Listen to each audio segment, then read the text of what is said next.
On a deux nouvelles ce soir qui sont tombées concernant nos attaquants. La première, elle est juste derrière moi. Nous avons signé en prêt Martin Satriano. Ah, vous m'en voudrez pas, je vais avoir du mal à faire la danse de la joie ce soir.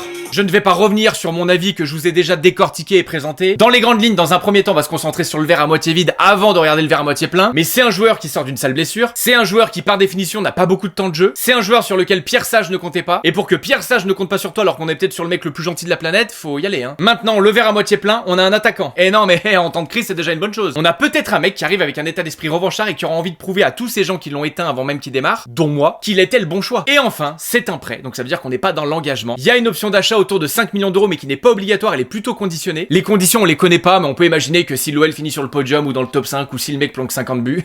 Bref, vous aurez compris le délire. Maintenant, deuxième nouvelle. Et ça pour le coup je vais le découvrir avec vous, mais l'OL entre dans la danse pour William Bovin. Oh putain les mecs, si en plus de ça on rentre dans le marché de la vache, et bah espérons que ce soit une charolaise ou du Black Angus. Je reconnais qu'elle est technique celle-là. Je vais être très honnête avec vous, je ne connais pas ce joueur. Les dirigeants lyonnais ont ciblé un nouveau profil dans la personne de William Bovin, actuellement sous les couleurs de Sturm Graz. Encore un nom de club qui pourrait être une référence Ikea. Et à chaque fois que je balance une vanne sur un club que je connais pas, il y a un puriste qui arrive dans les commentaires en disant comment ça tu connais pas? Eh bon on connaît pas, y a quoi? Excuse-moi de rêver plus grand. Selon nos dernières informations, le club de Mayence a formulé 2 offres au club autrichien, 2 propositions refusées, les négociations se poursuivent, et c'est au milieu de cette confusion que l'OL s'est immiscé dans le dossier. À savoir qu'il est en contrat chez Ikea jusqu'en 2026, donc la fin est proche, donc ça ne devrait être pas très cher. L'attaquant de 22 ans sort d'une saison à 11 buts pour 10 passes décisives, ce qui est très bien en 42 matchs, toutes compétitions confondues. Voilà, ça ce sont des stats en l'occurrence un peu plus intéressantes que le joueur d'Auxerre qu'on a cité plus tôt dans la journée. Lassine Sinayoko qui lui avait 5 buts pour 8 passes décisives et qui en plus coûtait 10 millions d'euros d'après la GIA. Bref, beaucoup trop cher, trop peu... Ah je sais pas, je le sens pas. Bref, vous me direz ce que vous en pensez en commentaire, et puis de toute façon on n'a pas le choix, donc à demain, et puis voilà.